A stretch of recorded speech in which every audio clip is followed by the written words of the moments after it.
Okay, welcome to tonight's class for Public Administration 509, Applied Political Economy. This is the last major chapter. These are the last major chapters in our text that we'll be covering tonight as we finish up this particular part of the book. Hope everybody has had a chance, to read everything. Look forward to our discussion. I apologize that for some reason decided to log me out for some unbeknownst reason. So, just there. But I look forward to our discussion tonight. Hope everybody is doing well. I know this is probably your last class before spring break.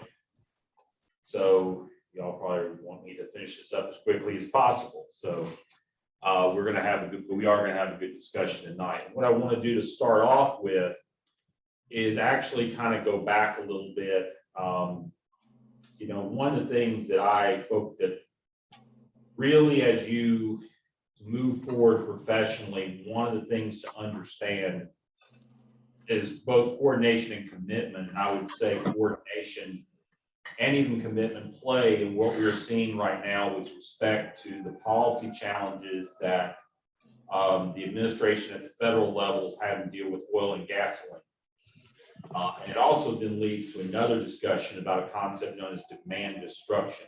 Some of you may have heard of it, but I want to take just a little bit of time to talk about it because it flows into kind of a necessary element of coordination with respect to transitional coordination, trying to transition from one medium to another.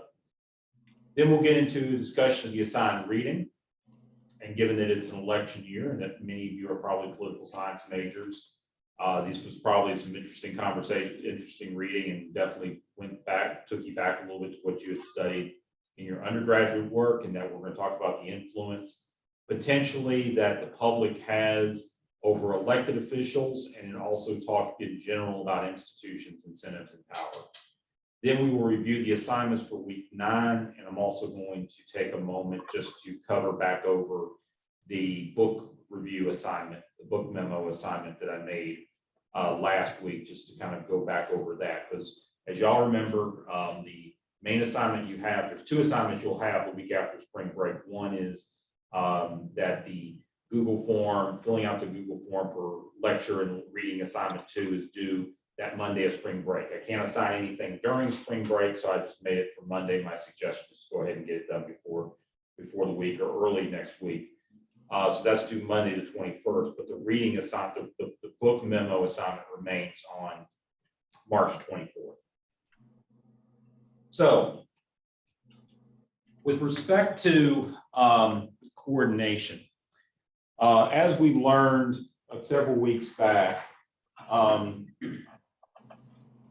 of the biggest challenges that exist in the development and implementation of policy is effective coordination in order to achieve desired results, or trying to achieve equilibrium and efficiency.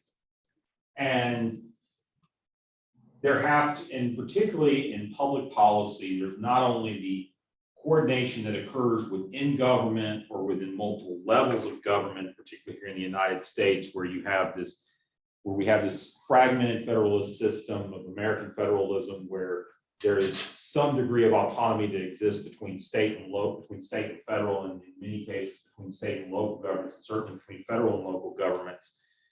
And as a result, it creates some challenges. And then there's the coordination with the private sector, in that not only in a lot of cases does policy have to be coordinated internally within government, but it also then has to be coordinated externally within the broader economy. And the example that we gave back several weeks ago, one of the examples we specifically talked about and it was talked about in the text, had to do with the changes in the powering or the energy source of automobiles.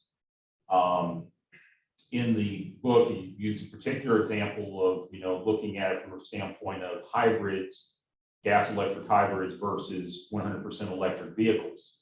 And we talked about some of the challenges associated with transitioning to electric. And I mentioned that over the last couple of years, and particularly in the Build Back Better bill, not Build Back Better, but in the transportation bill that was passed, the infrastructure bill that was passed by Congress last year, that Congress that there was significant investment made to really try to get the ball rolling on creating the infrastructure necessary to make electric vehicles an option for a broader segment of the community, to enable them to be able to charge them in retail locations as opposed to the way a lot of people have to do it, which is to charge it at home.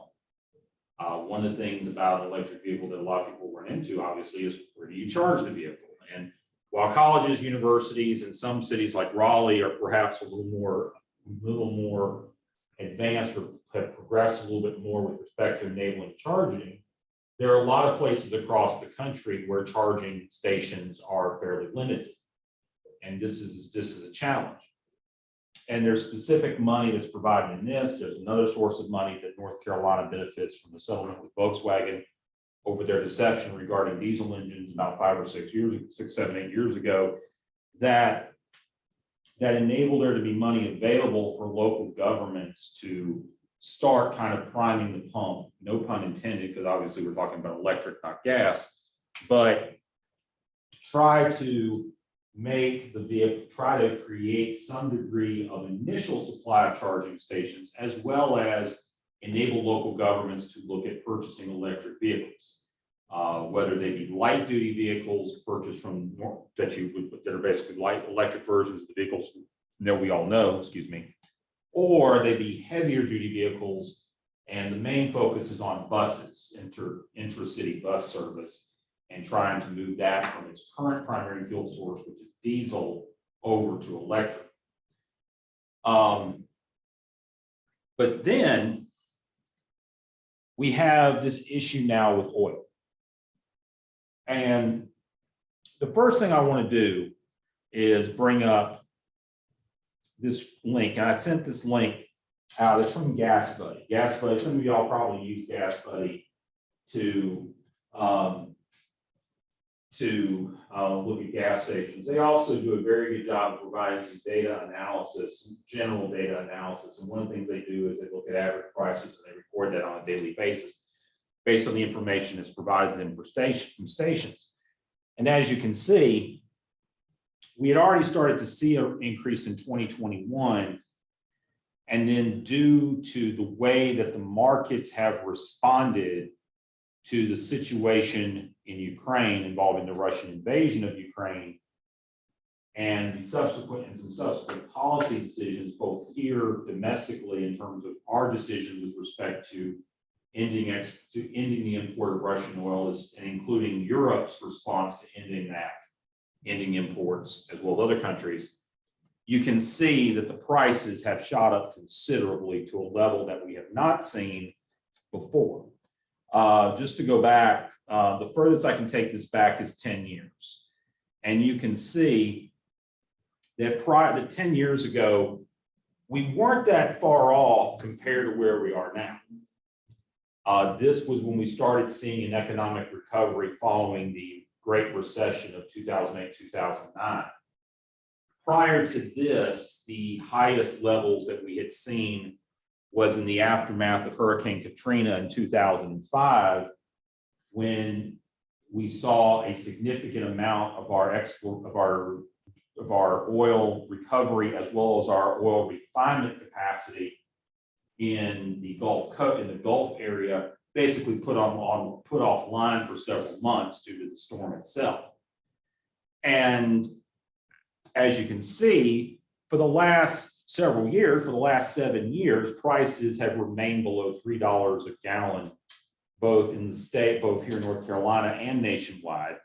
The gap that exists there is due to a couple of factors. Can anybody think of a reason why there would be a gap between North Carolina and the national average?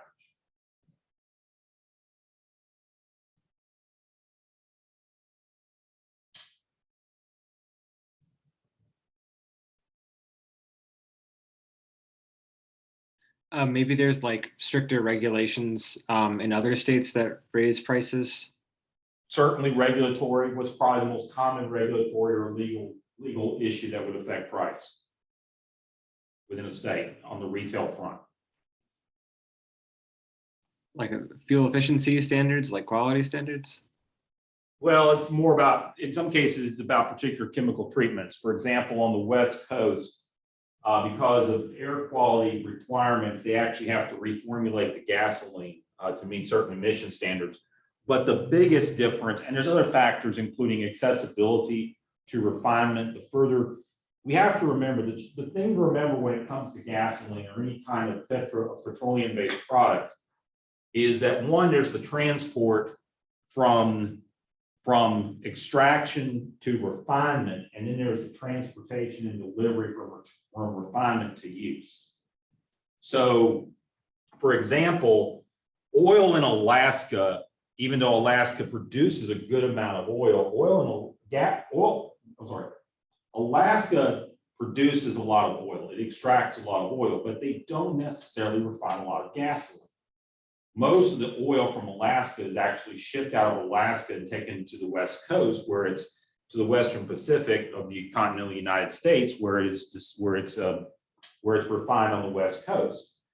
And as a result, that fuel has to then go back to Alaska. So not only does Alaska generate a lot of oil extraction, but they also actually pay a premium price for gasoline. They're paying like $4.60 a gallon right now. Whereas Texas, because Texas not only has extraction, but there's also a lot of refinement capacity in Texas, Texas has a lower than average price.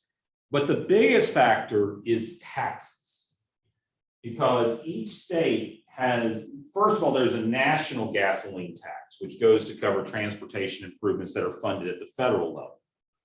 But there are additional state taxes, and in some cases, local taxes, but mostly state taxes that apply to gasoline as well to fund transportation improvements that are funded at the state level. It's also used to fund public transportation and a host of other services. And those taxes vary. Some states have very high taxes. North Carolina's is actually among the higher taxes in the Southeast.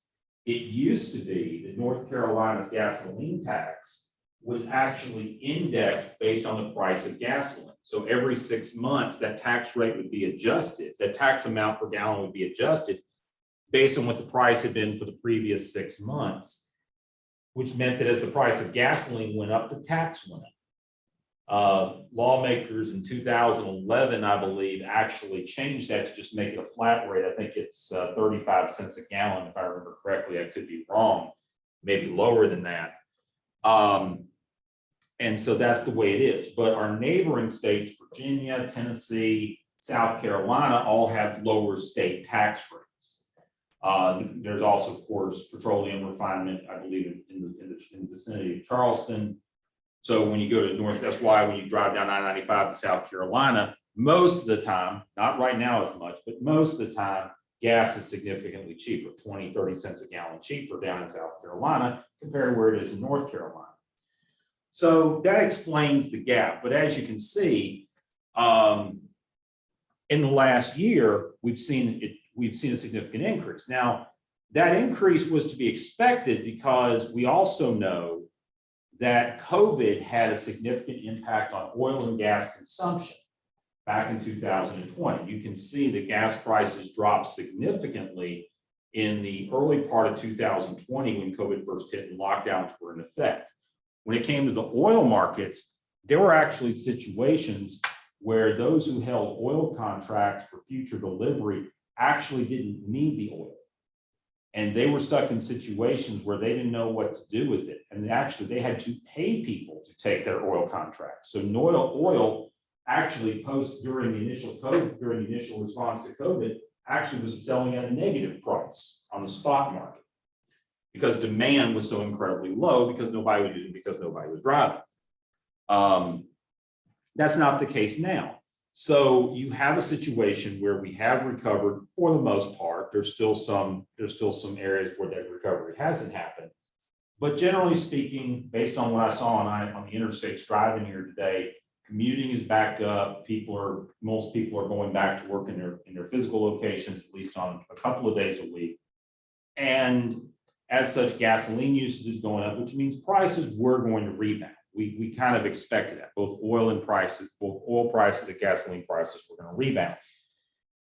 But I don't think anybody anticipated that we were going to go back above kind of that ceiling that we had set for ourselves pre-COVID, where prices kind of maxed out at $3 a gallon. When you look at the economy overall, in general, our economy is built on the idea in terms of when it comes to discretionary income, personal consumption, and also business needs, that the price of unleaded gasoline would stay at or below $3 a gallon. And the reason for that is that by keeping it there, you kind of enable people as they make more money to be able to use that discretionary income in other ways, as well as be able to adjust for the inflation in other products and services. So those are some things that we have to keep in mind. Of course, now we're over $4. I believe it's $4.19, $4.21 in Rocky Mount. I imagine it's in the 430s here. And so we're having to deal with that challenge. Now, so can anybody I imagine y'all are watching the news about this. Does it really look like that the federal government, who does have a lot of pull with respect to oil through a variety of means, does it really look like the federal government is doing a lot to really encourage or push increases in production, or whether it be extraction or refinement, in order to try to reset the supply and demand to be able to either stabilize or reduce this spike? Does it really seem like they're doing a lot right now?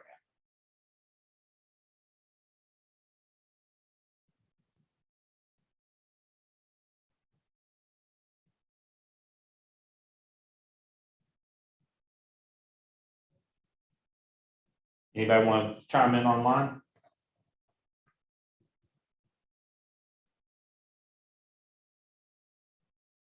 I haven't really heard anything, so I guess probably not. Right. What were you going to say?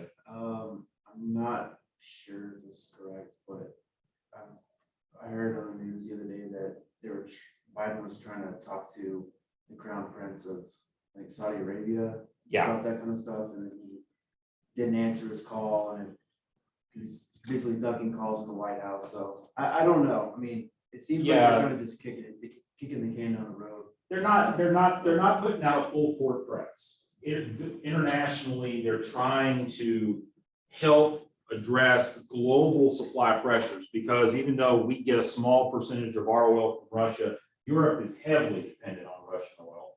And so we have to remember that in today's world, when we talk about commodities like oil and gas, and this is true basically of all commodities, you're looking at global markets. Learned today about 40% of all the wheat in the world is produced by Russia and Ukraine together.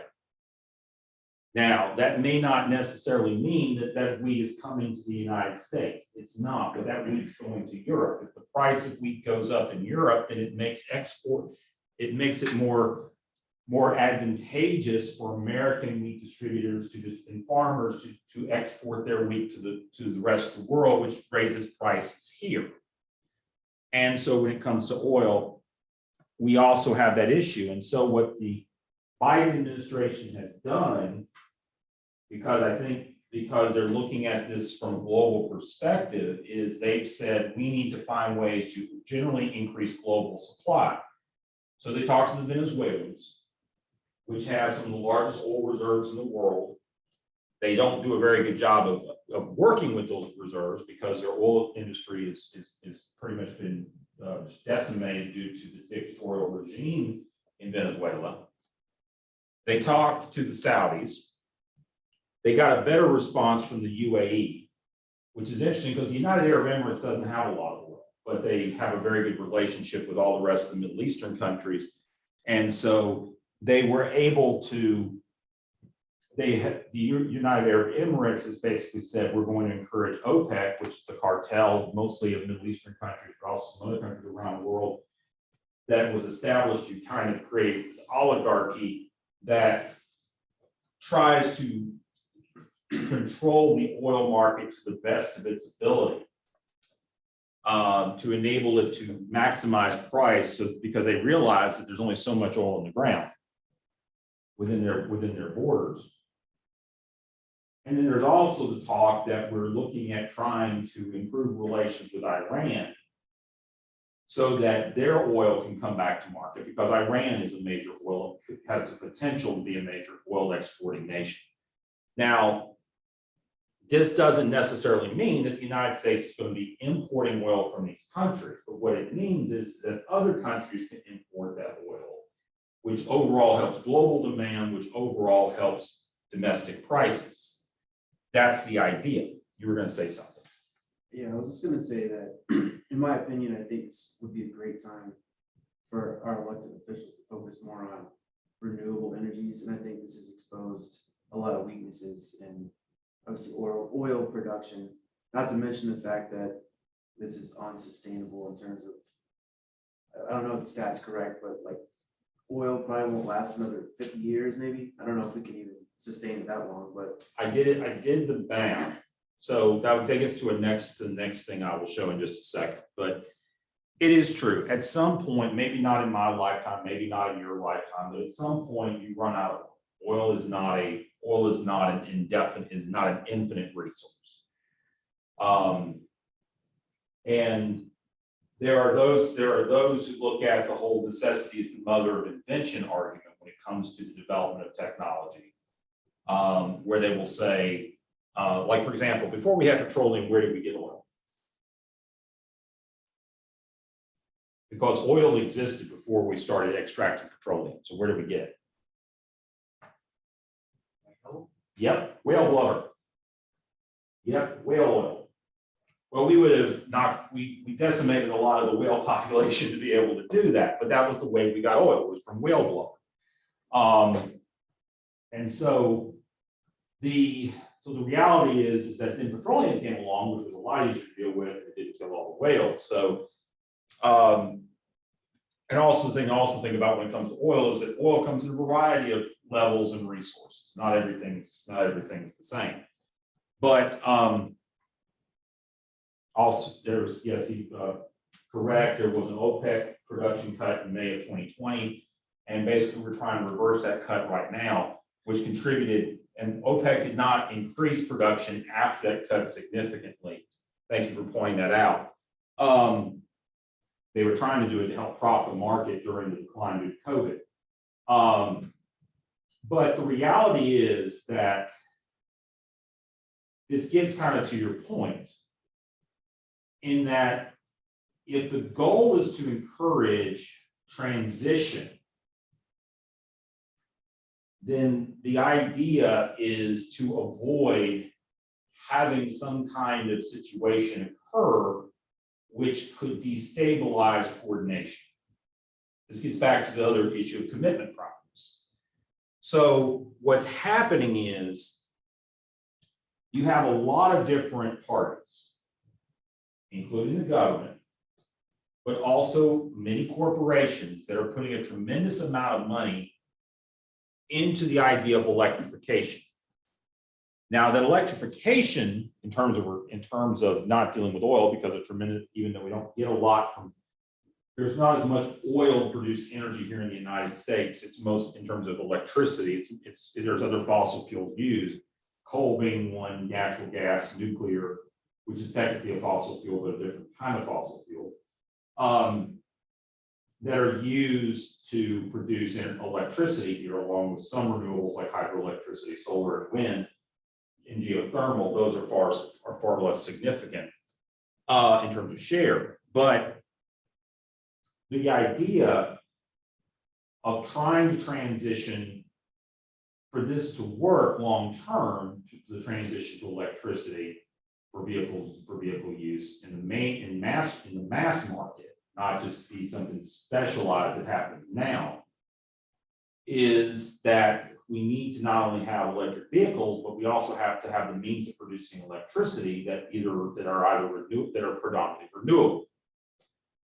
And if you can transition gradually, you have a chance. Unfortunately, this whole situation has kind of messed up the timetable. So, some people have even said, why doesn't the president say, I'm still committed long-term, but this is what we need to do for the next 12 to 18 months. Because the concern is not just that these prices have increased, but the other concern is how long are these prices going to remain elevated? Because the linchpin event that led to the recession of 2008 was the fact that gas prices were consistently greater than $3 a gallon for more than a year. Prior to that, everything else seemed to be okay, even though this whole issue with the bubble in housing was causing problems, but people had the economic means to be able to absorb that a little bit. It was eventually going to happen, but the whole situation got accelerated because oil prices continued to remain high after the trend. They didn't just go back down to where they were before, which was closer to $2 a gallon. They remained in the 250 to 350 range. So the question is, does it make sense to try to advocate for a strategy where you say, well, perhaps we need to scale back what we're doing, not ignore it, not put it aside and just ignore it, but try to address the current situation with the goal of resuming the long-term strategy later. Does that make sense? Somebody can offer some thoughts, that would be great.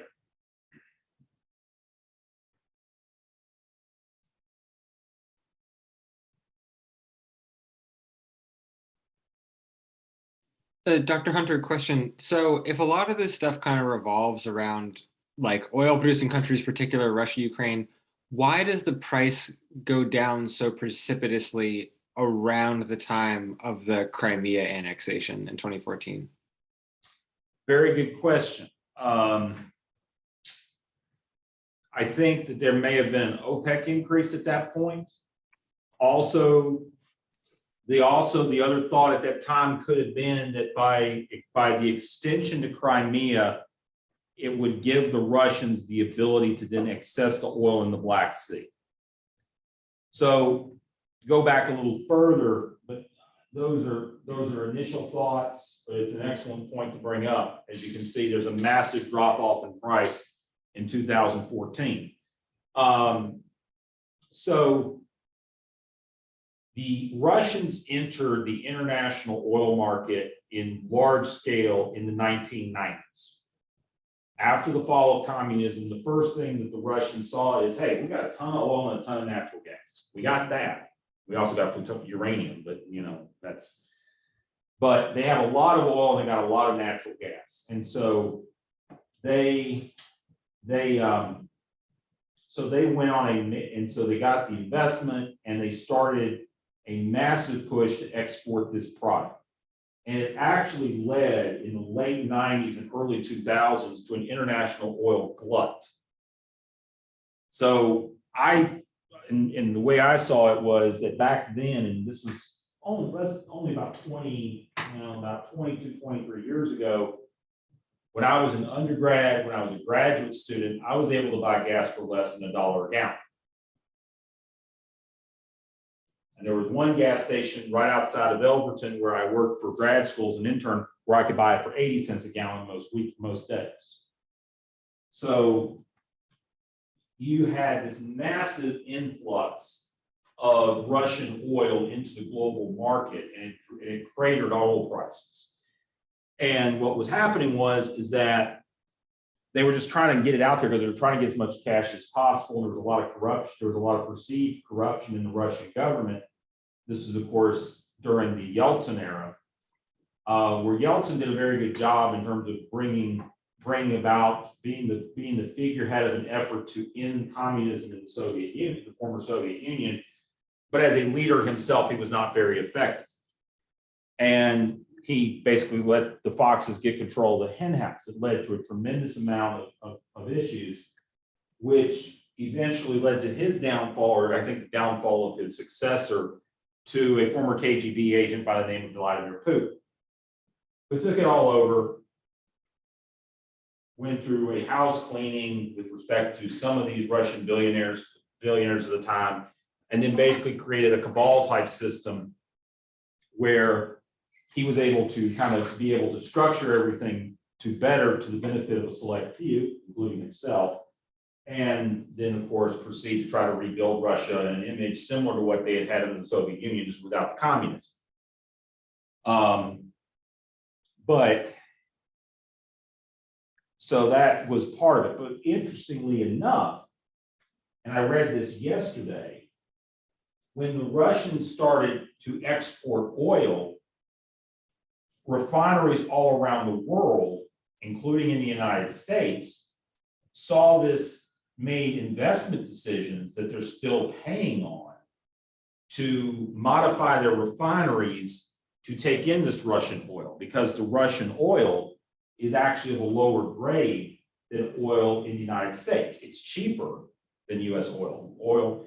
It's typically what they refer to US oil as light sweet crude, which means that it doesn't have as many impurities in it, it's not as thick, it's nicer oil, but it's sold at a premium price for that reason. What the Russians had was a medium grade oil that required additional refinement. But what the refiners figured out was we could still buy this oil at a lower price, be able to put a little bit of investment into the refinement of it and be in better condition. So one of the challenges we have, at least it's the way the article put it, is that even if we were to increase our domestic production, we don't necessarily have the dedicated refinement capacity to handle it.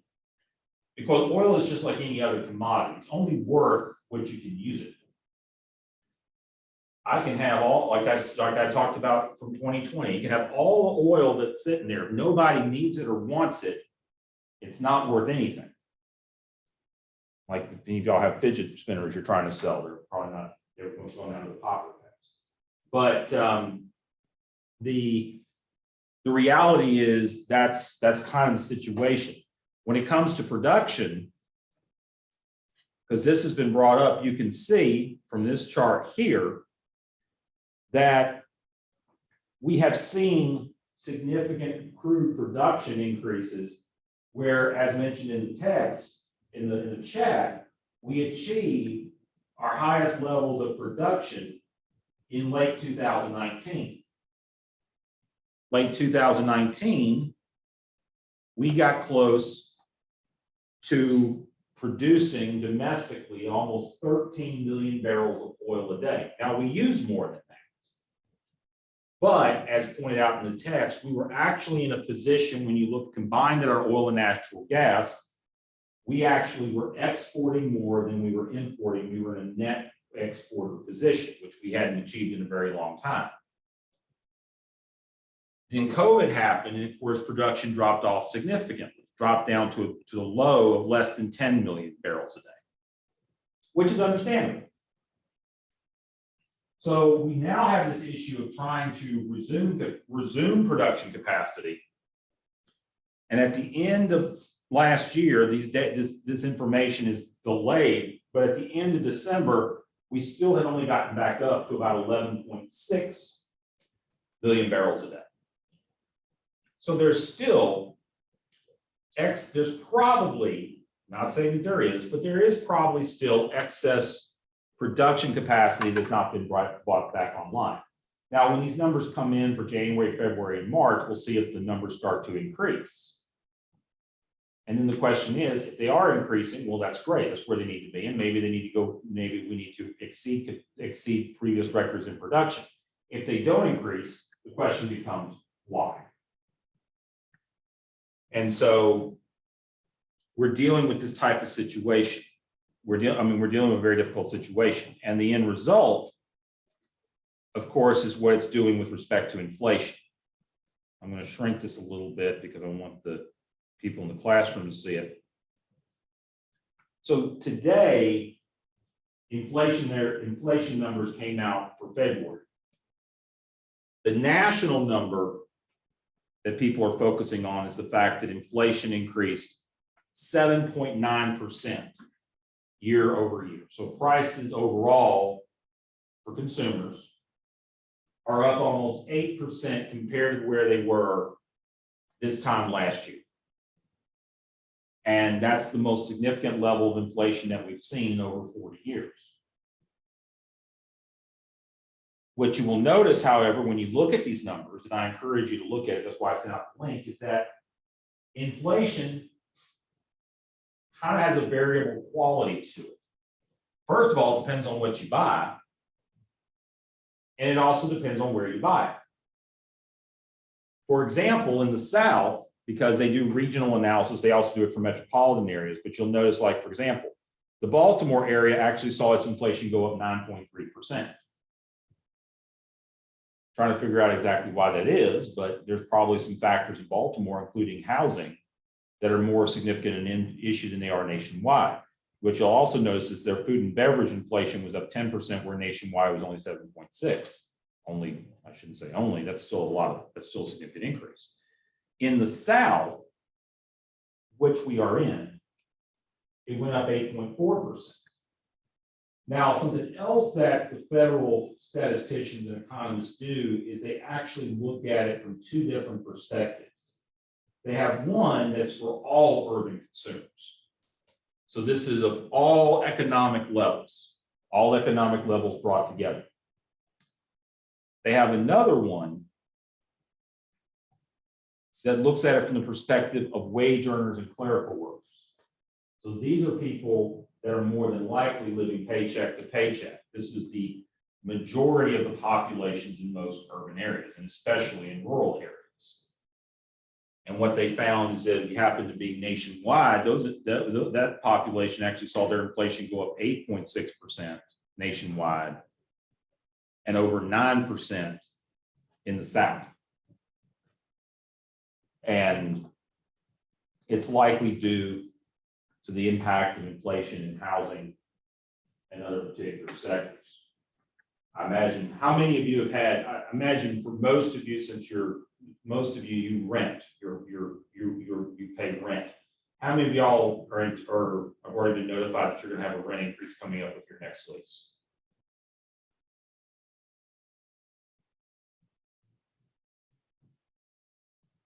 Or experienced a recent rent increase?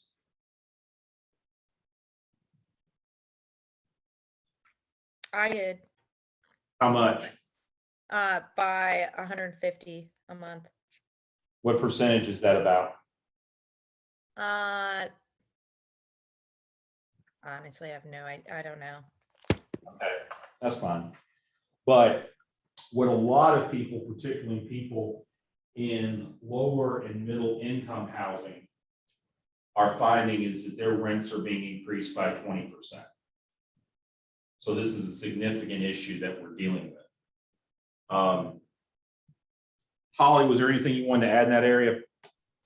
Yeah, I was actually just about to put it in the chat. I'm trying to find the article link, but I was just actually, for my work at Habitat, we just shared this article about rising rents, of course. And in Austin, Texas, rents increased by 40%, which is wild.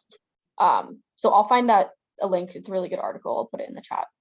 Excellent, thank you. So there's a lot to, there's a lot, I know there's a lot to process here, but what's not being talked about publicly and what this administration, and if this gets back to the trust issue that I think we spent some time talking about, is that when governments are trying to effectively coordinate change through policy, you're going to run into challenges, because it's the biggest challenge that the government has in trying to do anything long term. Now, based on the type of government, for example, in a authoritarian type of government, you can facilitate long-term change however you want to, because the public has no ability to control it. So particularly with socialist and communist systems, they have multi-year plans that once the Politburo has rubber stamped it from whatever the leadership says, they move forward with that. But here in the United States, we don't have that kind of system. We have a republic, a representative republic, where people have an opportunity to vote on pretty frequent intervals, and as such can make decisions in candidates who can change policy direction. And we just happen to be in an election year. So as much as the current leadership, knowing that there are some things that are going to change for them likely in November, and that was already the case before this was coming up, they're now sitting there trying to continue to advance an agenda that's been many years in the making. A lot of these policies start with policy decisions that were made during the Obama administration. And they are trying to make this happen and trying to move forward with a long-term strategy in terms of where they want to go with transportation. And they're running into a massive headwind trying to do that. None of this is an opinion as to whether or not it's the right decision. It's an observation that applies to what we've learned with respect to coordination and commitment. Because clearly that they are running into some challenges, and they're not necessarily, or at least it's the one thing I will say, it's not necessarily clear that they are being transparent in what they are actually trying to do. They really haven't communicated that. When you tell people to buy electric cars and the average electric car price is greater than $40,000-$45,000, I mean, you can get a Prius for less, but most people don't want to drive a Prius, they want to drive something bigger. When you tell people it costs, when you tell them that that's what they should do, and most people just simply don't have that kind of cash flow available, that doesn't come off as a really good way to respond to it. So are there any questions, comments, or thoughts with respect to what we've talked about? I actually just have a really quick question or comment that as we're talking more and more about electric cars, I'm just worried about the price of coal, I guess, because a lot of these electric car factories are run on coal energy. So I don't know like what that's gonna do for that industry like later down the line. Well, let's see. I think I've got coal. I thought I had coal here. For some reason it doesn't come up. Because I know the new Toyota battery factory that's coming to Greensboro in 2025 is supposed to be run completely on renewable energy. So I don't know if that's going to become more of a trend later down the line. Well, that's the goal, and you're absolutely right. Some companies are able to build factories with adjacent solar farms that theoretically can provide the necessary renewable energy if they're at full capacity. But a lot of other plants, due to the nature of the equipment used in the processes, don't have that ability yet. You know, the primary renewable that a lot of time, attention, and investment have been focused on is solar. Solar, there's the ability to continue to improve the efficiency of solar or the effect or the productivity of solar. It still has some significant drawbacks. Just to show you, coal prices have gone up. They are already more than double where they were to start off the year. And again, this is also reflected in the fact that global demand for coal has increased, which is also going to increase domestic costs as well because coal is export. So that is something to be aware of. And so thank you for bringing that up. Anybody else have anything they want to add?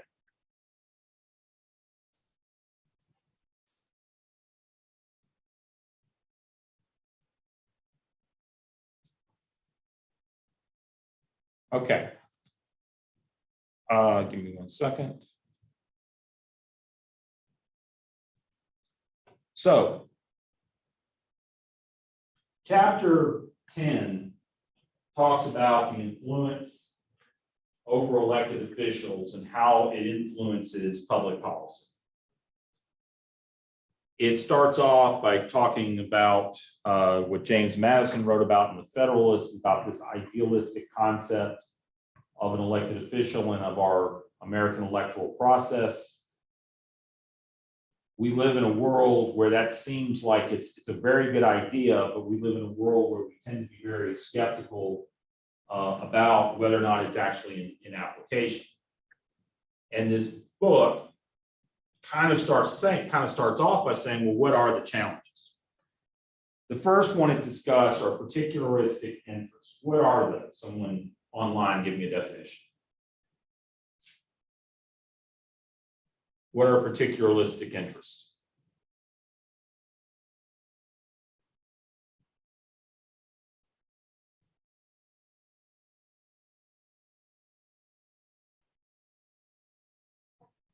Sure, wait, just one. Yeah, go ahead.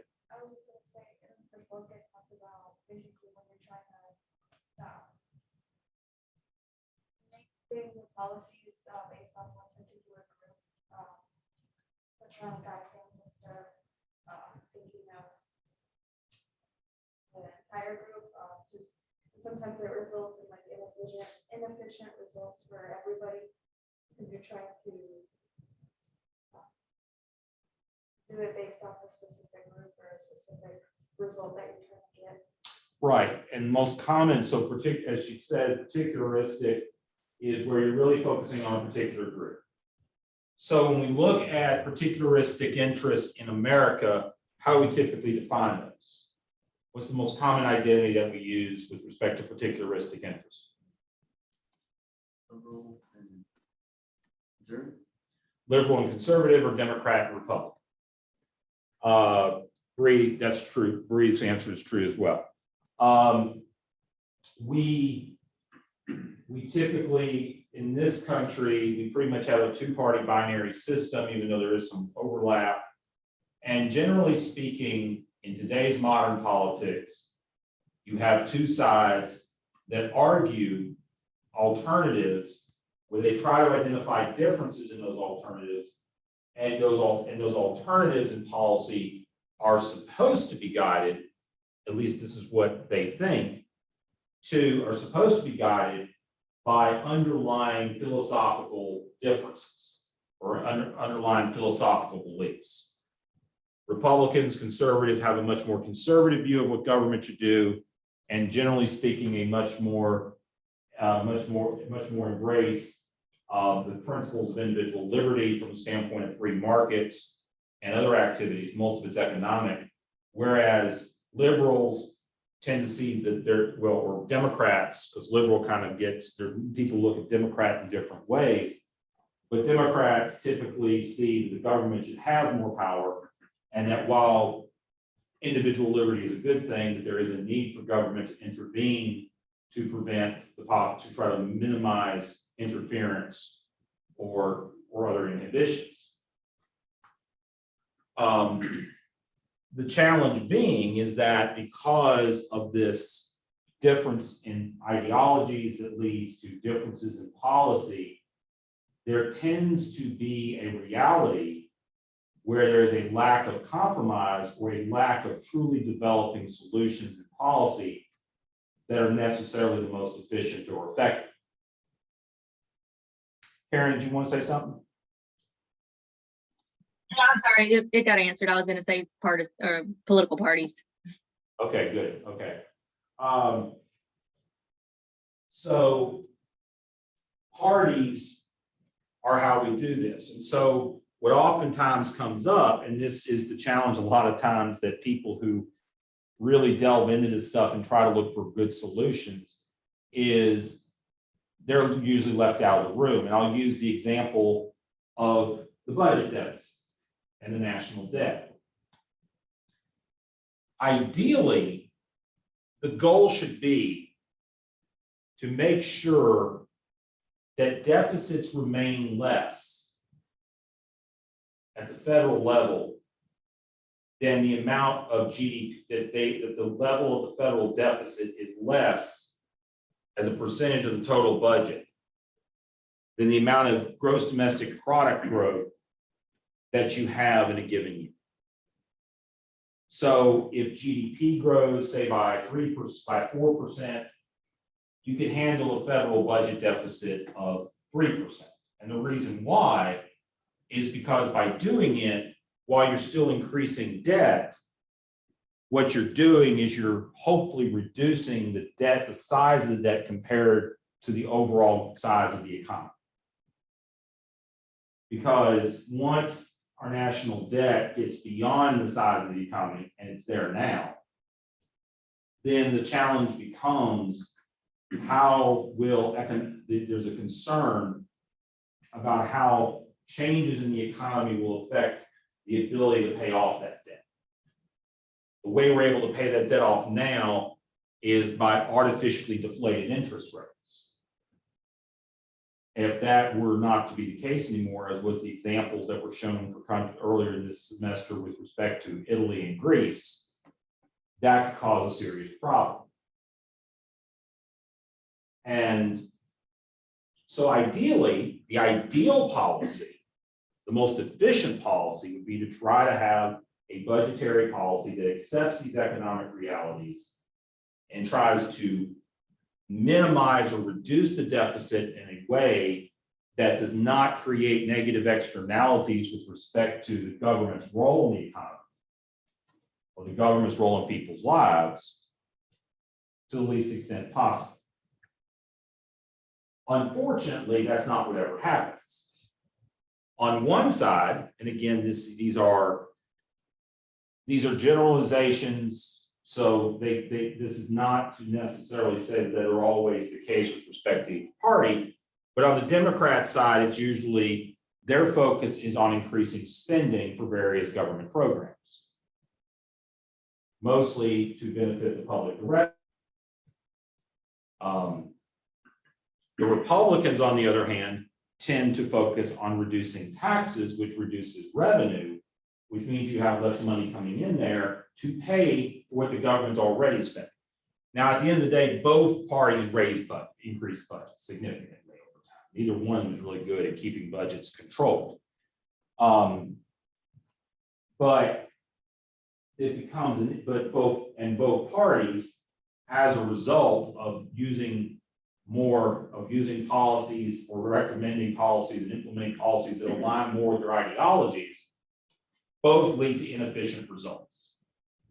The closest we've come to bringing them together was in the late 1990s.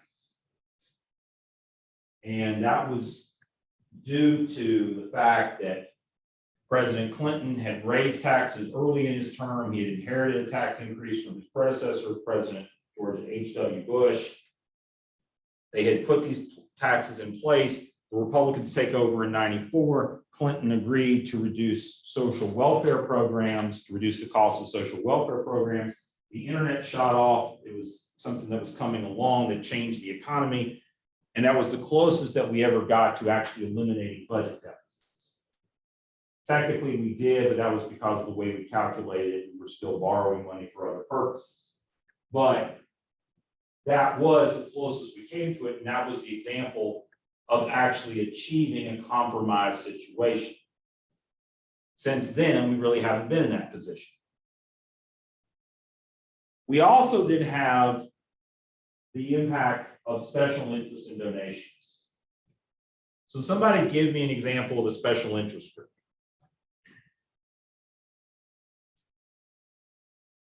The NRA. That was the first one I was expecting.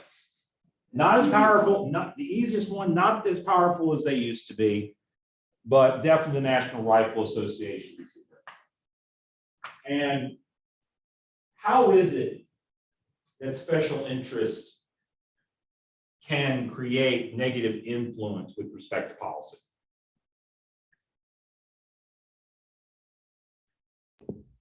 Or how does it result in inefficient, I should say, inefficient? How does special interest contribute to inefficiency? Well, a lot of the times, special interest represents a very small portion. So for the example with the NRA, they have like 5 million members or something like that. So, and you know, haven't used the NRA for, it could be anything really, but they can persuade politicians, obviously through monetary incentives to sway their policy in the direction of the special interest instead of the public consensus. Not all the time, but a lot of the time. Right. I've always kind of been, and this is generally about interest groups in general, about special interest in general. I've always kind of felt that for the most part, those who are in political leadership roles, in most cases, not all cases, but in most cases, are personally philosophically aligned with the goals and objectives of the special interest. So it's not like you're going to get it's very unlikely, for example, with the NRA, that you're going to get somebody who is personally supportive of gun control to change their opinion on gun control because the NRA is willing to support them. What the special interests do through donations is help get them elected. Because at the end of the day, if you've ever talked to anybody who works in Congress, they'll tell you members of Congress have to spend time every day raising money. That's one of the things they have to do. Because elections are expensive, because Washington has created a system to make them expensive. But the issue is the fact that these special interests, however, can take over debate and take over resources so that there is more attention or more focus placed on specific issues. And yes, they can discourage compromise where it is possible. Like, for example, on the gun control issue, there was a discussion about this concept known as red flag laws. The idea that if somebody is found to be emotionally unstable or people are concerned about him, that they could go to court and they could ask for a temporary suspension of their gun rights, not permanent, temporary. And this was brought up due to what had happened with some particular mass shooting events. This wasn't that long ago. And there were many people who are traditionally Second Amendment advocates who actually said this seems like a good idea. But it did happen in some places, but it was never federally implemented because the NRA has a very strong red line position when it comes to gun rights. They say no infringement because they have a very strict interpretation of what the Second Amendment says. And so a federal policy with respect to red flag was not able to be done. So, and the way that these special interests are able to achieve what they're able to achieve is through donations. Whether it's direct donations or it's through other methods they do on their own. That's now known as dark money.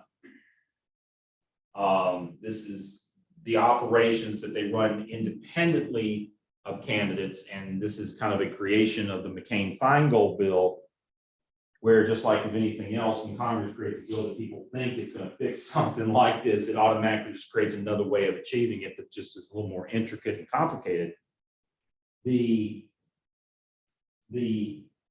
What it did was it basically created a situation where it enabled special interests to be able to basically establish their own campaigns. And as long as they could, in fact, the more insane or crazy or more exploitive they got, the better off they were, because the candidate can actually say, I would never do that. And honestly, they wouldn't if they had put their name on it. So the author talks about these two issues that come up. And then he tries to say, but there are ways around it. There are ways to still encourage elected officials to do and to be responsible and to work to try to achieve efficient solutions. What do we mean by electoral accountability?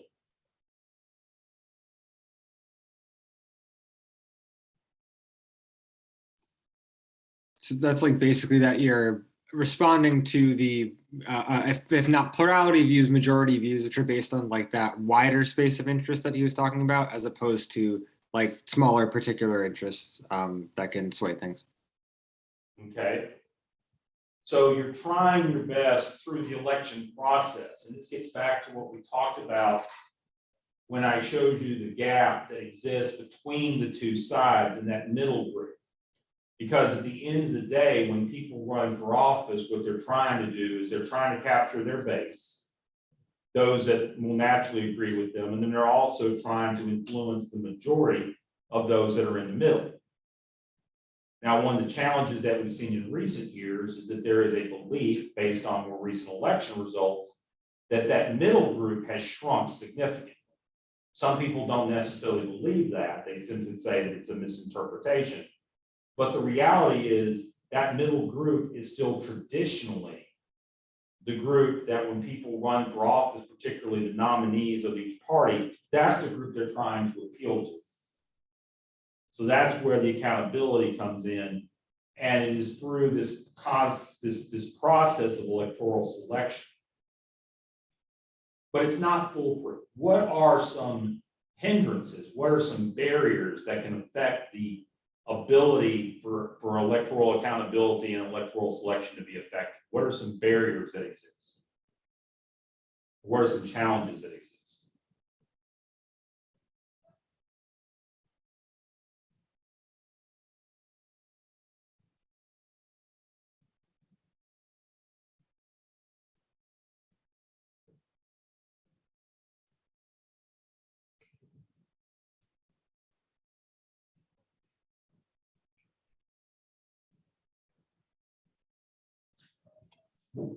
Sorry, go ahead. Was that for me? Yeah, go ahead. I'm trying to be careful about commenting on this one too much tonight, but I can understand. but since everybody was quiet, I mean, you've got, you do have the issues of gerrymandering that can affect it, which we got into in a previous class. And then I will say, not in the United States, but political corruption or electoral corruption can have influences in other countries. Yeah, we'll take that answer. So source of voter information is another one.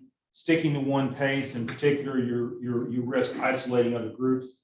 That's been the conventional answer. There seems to be this growing belief, however, that by sticking to a group, you actually ensure better opportunity to get elected. There is a growing belief, and this is kind of what's happened over the last 6 years, that you really shouldn't ignore your base. You should double down on your base because you get them engaged, you get them to show up to the polls. Don't worry about the other side, and don't worry about the moderates because you're still going to bring some of the people in the middle with you. Redistricting is another. When legislate, as we talked about a couple of weeks ago, gerrymandering is a bipartisan practice. Democrats are actively gerrymandering districts when they were in charge of state legislatures, and when they're in charge of state legislatures, and Republicans do the same. The goal with gerrymandering is not to eliminate all of the parts. There's two goals to gerrymandering in general. The first is to make sure that you maintain a majority, that your party maintains a majority. That's understood. The second one, and this is one that's talked about more, and you should look into it, is also to basically split up the population so that you have districts or areas where there's likely to be more homogeneity or similarity in views and beliefs. So when they do polling of these districts, what they look at is they say, what you're really doing is that you're creating districts where their interests are more consolidated and more similar. What that means, of course, is that the candidates running in those seats, if they're in the majority part, if they represent the majority, don't have to worry about the minority. Don't have to worry about those that they disagree with because they don't have to give them anything because they've already got enough votes. Which naturally means that when they're running for office, their biggest challenge is not the general election, it's the primary. Because it's in the primary that if they don't do what their particular group says that they should do, then they could find themselves being defeated in the primary by another opponent. There's a case on the Democrat side recently in a district in Fayetteville where the governor has actually come out for a primary challenge. And the reason why was because the current incumbent Democrat, and this is a strong Democrat district, but the reason why was because that particular, I think it's a state Senate seat, that particular Democrat was somebody who went to the governor and said, we really need to come up with a budget. If you know anything about North Carolina politics, you know that budgets have not necessarily been an easy thing to accomplish the last several years. And he was one of the Democrats who tried his best to cross the aisle to actually get a budget adopted by the state, to get the governor to sign on a budget.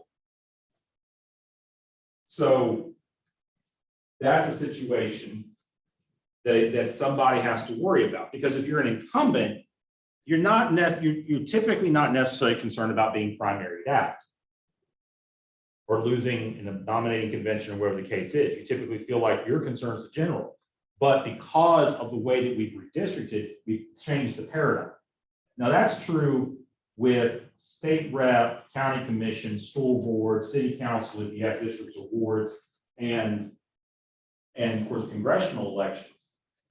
That's not as much true, of course, when we're talking about Senate, governor, or president, or other statewide offices, which there's a ton here in North Carolina.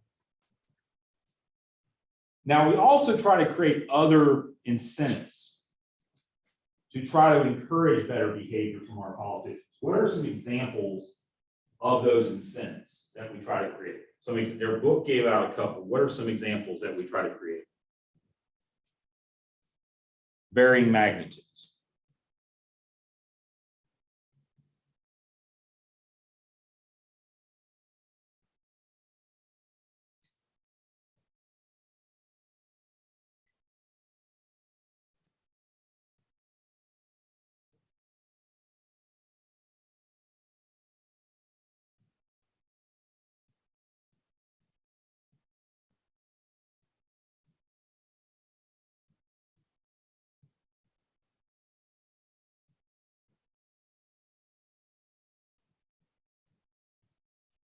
Well, one that we talk about a lot are term limits.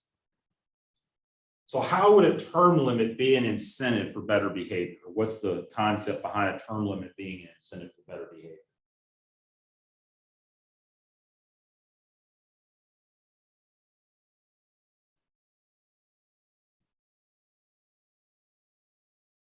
Yes. You want to be reelected, so is it? Right. The idea being is that by having term limits, whether it be 2, 3, 4 terms, whatever the case, that the ability that you're not as focused as much on reelection because you're only going to be able to serve so many years anyway. You can't make a career out of it.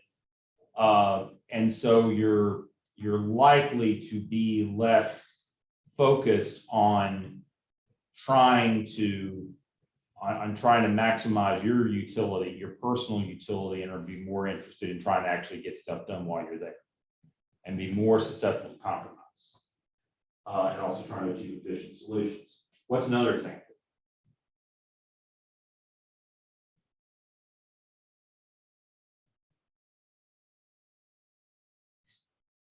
Office benefits? Yes, office benefits. Give some, what do we mean by office benefits?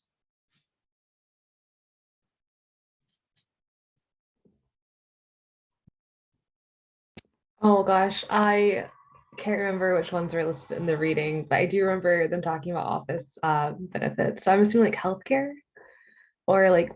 That's one, but also when you're in office, you try to there are some trappings of the office and people have different opinions about it.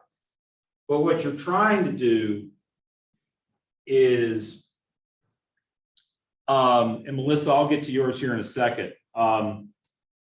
What you're trying to do is you're trying to encourage people to be able to see it as a professional opportunity. You're elevating the position to encourage them to elevate their behavior. That's also talked about with respect to another one, which is salary. or pay. One of the concerns that a lot of people have about the North Carolina General Assembly is that they get paid extremely little. Now, it's supposed to be a part-time legislature. Pretty much in the Southeast United States, we still cling to a model that at the state level that our legislatures are supposed to be part-time. Now, in some places, they're able to enforce this in very particular ways. Georgia has a restriction that they can only serve 40 session days a year. So they gotta get everything they're supposed to get done in 40 days. And they do it, even if they stay an hour longer. But they have to have everything done in 40 days a year, unless they call a special session. So in a way, that ensures that it's part-time. They also have more limited power. They also don't do as much in Georgia. But in North Carolina, they have what's known as a long session and the short session. The long session can last pretty much a year. And in the short session in the following year, which is their re-election year, they try to keep it to as short as possible. But they get paid the same amount each year. And it's less than what most people make for a full-time, it's less than just about anybody makes it a full-time job. I think it's somewhere in the neighborhood of, it's around $20,000 a year for most members of the legislature. So as a result, if you want to be a politician in these types of places, you got to have a sustainable, reliable source of income that allows you basically have to work another job. When I was growing up in Tennessee, I learned that there were a lot of funeral home owners that were in the legislature because it's a steady business. It also meant that they did a lot to make sure that the funeral home laws in Tennessee benefited them. A lot of times they have, that's the reason why there are a lot of lawyers. There's a lot of people who have the ability to adjust their schedule to accommodate them. There's a reason why there's a lot of people who aren't in politics who work 9 to 5. If you have a business where you're heavily reliant, where you have to adapt to a customer schedule and where the customer can adapt to you, or you don't have as much flexibility, it's harder to be in elected office, even at the local level.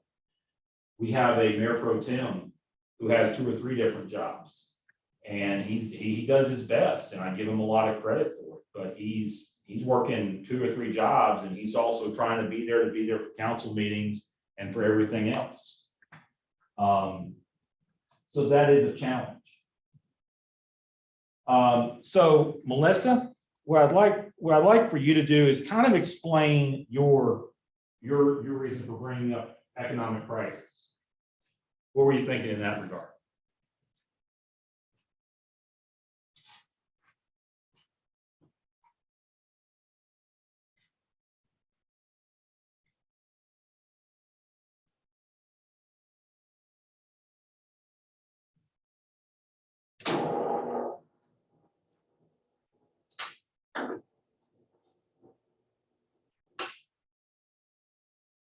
Melissa? I think my audio cut out. I didn't hear a question. Okay, sorry. I was just economic crisis. How do you think that's an incentive? Well, I was thinking about like, if there's an economic crisis, they might be more willing to compromise and understanding that their constituency is going to pressure them. Like, hey, we're struggling. We voted for you. You're supposed to help with this. So that kind of pressure can, lead policymakers to want to compromise more, to want to work out policy decisions quickly. Okay, that makes sense. Thank you. Okay.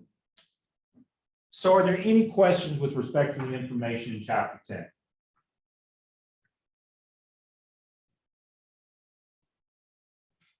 10? Okay. So we finish up by talking about institutions, incentives, and power. And we spent a lot of time, as you've learned, power means a lot. So first of all, there are 2 definitions that are talked about early on in this chapter, the idea of selectorates and winning coalitions.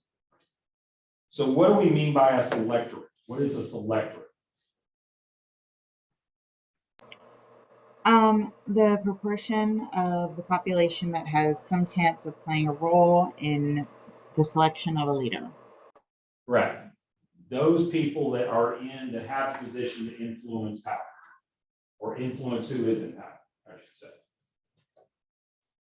So from this, we then come up with a winning coalition. What does that mean?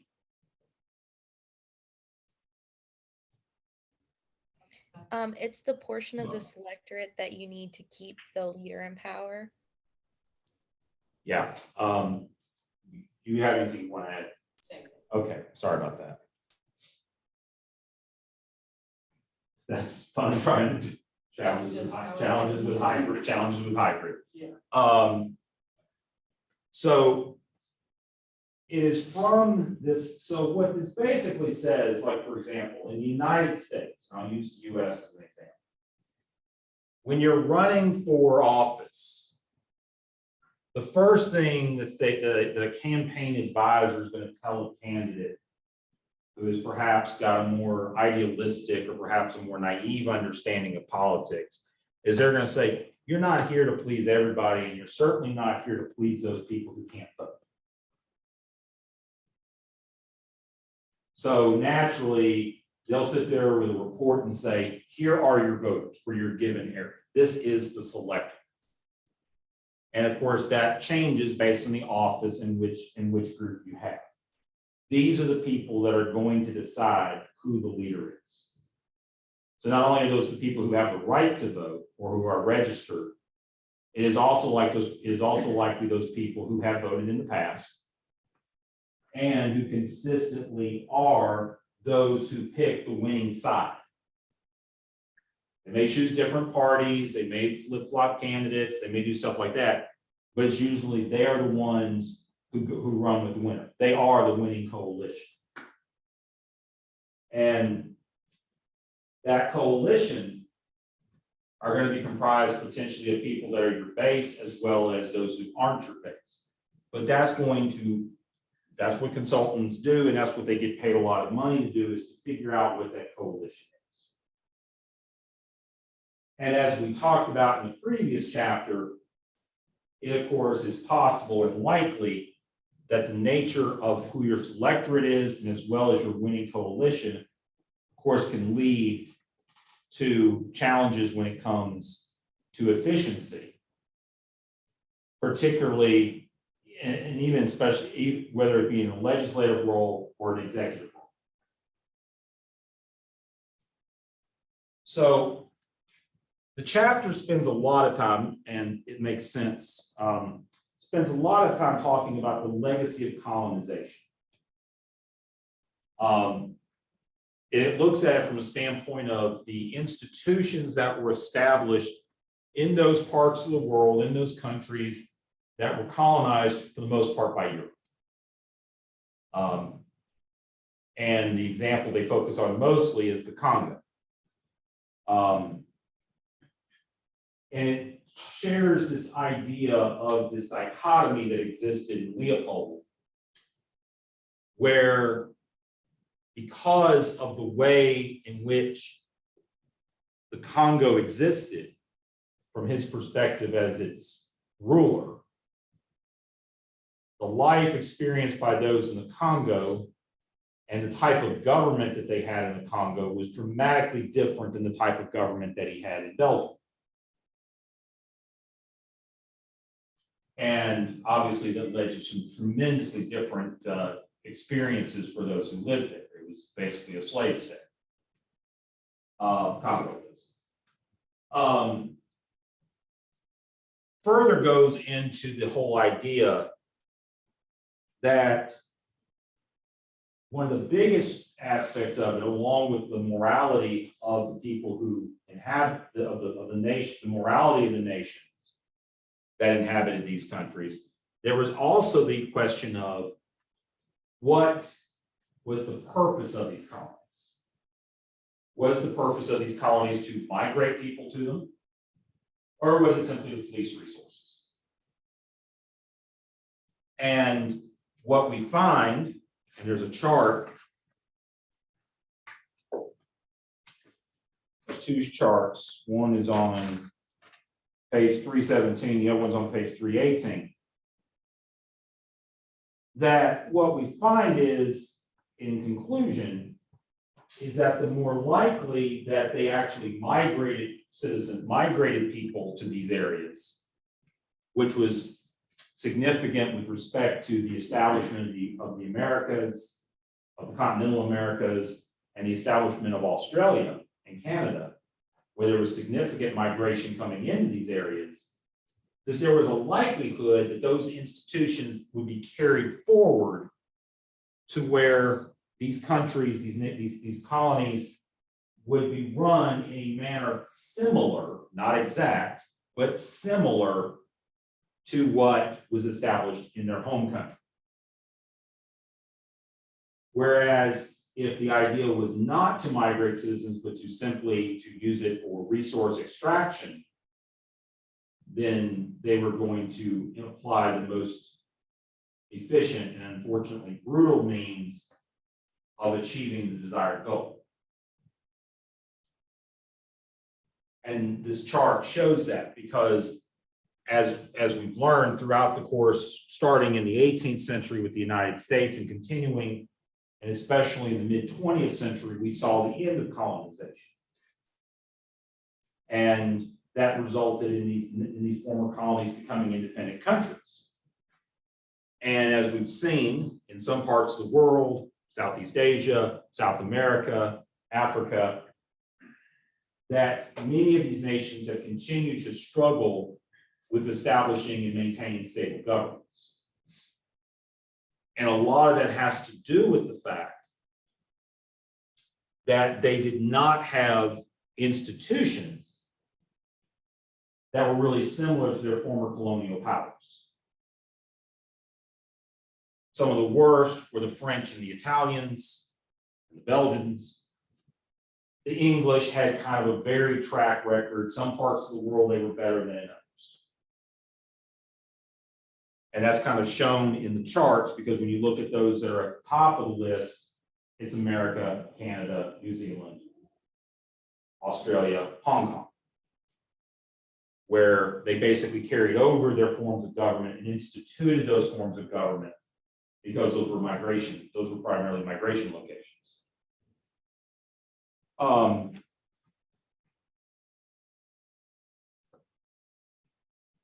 But it's important for us to understand, because it then gets to this whole idea of nation building, which is kind of our modern colonization, where particularly something that we've been actively involved in the Middle East, but even before that, during the communism era, during the era of the Cold War, we were actively involved in Southeast Asia, Africa, and Central America, where we would try to go into these countries and try to institute our systems of government for the purpose of trying to prevent the spread of other forms of government that we didn't like. They theoretically maintain their independence and their sovereign identity with tremendous support and direction coming from us. Did it work?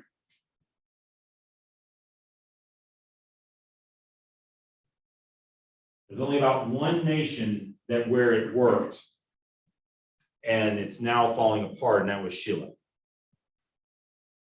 And Chile would probably be an example of it not totally working the way it should have, because we facilitated a brutal coup to make it work back in the early 1970s. But what did happen was that Chile had one of the stronger and more stable economies in South America for a very long period of time. It has started dealing with more instability in recent years.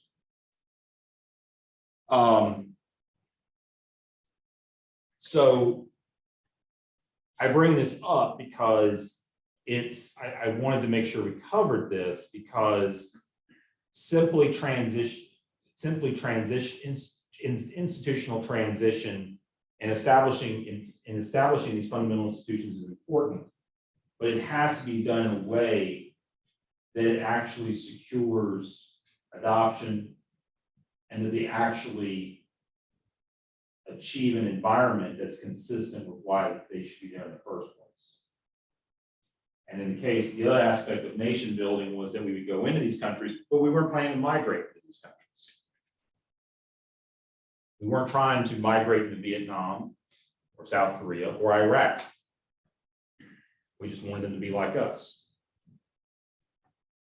So then that gets to the issue of foreign aid. We talked about it a little bit earlier in the chapter, but the real question we have to ask ourselves, does it work? What are your thoughts?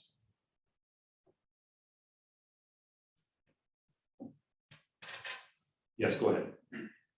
It works when you do it the correct way, you know, like the example in the book talked about like donating to an authoritarian government or doing what's in the best interest of the select few and not the general public of an area. Right. It's a challenging situation. You're absolutely right. When we give foreign aid to countries that don't have institutions that are trying to achieve the best, where the goal is to try to achieve the best interest of the public, or as much the public as possible, there's a likelihood that aid will not provide any benefit. There are also those who believe that aid should be there, but should be as minimal as possible.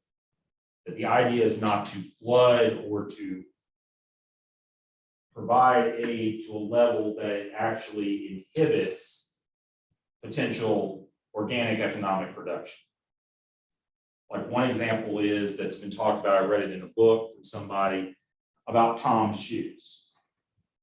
Tom's, I believe, is the company that they donate a pair of shoes for every pair of shoes you buy. And what he brought up is that in a lot of cases, these shoes are going into parts of the world where there are people who make shoes that are actually losing their businesses because, well, the people can get shoes for free. So that may be more of an application or a distribution problem, but it does show an example of it, again, not matching up with what the needs are. It's not a bad thing that they're incorporating philanthropy into their business model. That's not a bad thing. It's a question of how you do it.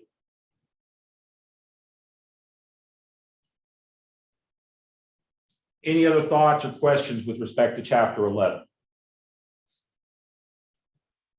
Yeah, I just think there's an important distinction to make between the types of aid. Especially right now, the current foreign aid trend is quick, short-term aid because that's what people like to see versus, you know, before it was more long-term economic development, which is why it used to be so successful. So I think they're making distinction between the two is important. Absolutely. And the Chinese are proving to be very good at it. The Belt and Road program, which is almost entirely focused on infrastructure, is giving them a lot of influence in the world and is also facilitating a lot of opportunity for these countries. And you're right, our approach to it is not the same. Ours is more direct assistance and also a lot of times is more crisis oriented. Any other questions or comments?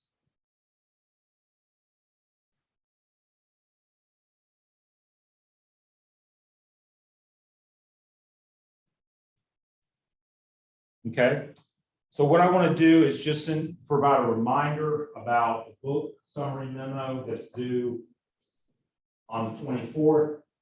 The task that you have using the memo template that's available on the Google Drive is to select one of chapters 9 through 12, which deal with the big cycle of rise and decline in four different scenarios.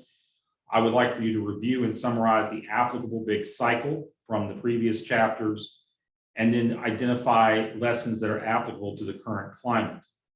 Again, you should use the memo template. These should be no more than 5 pages, single space, and there's no need for footnotes or endnotes. And again, they are due to me by email no later than Thursday, March 24th.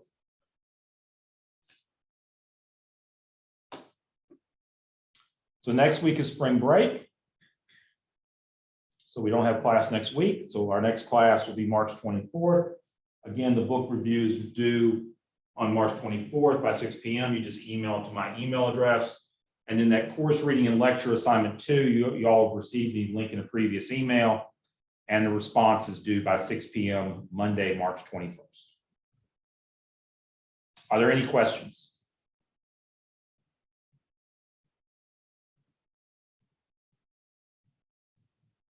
Well, seeing none, I want to thank everybody for tuning in and attending. Wish you all a happy and safe spring break, and I will see you all in 2 weeks. Take care. Thank you, Professor. Have a good break.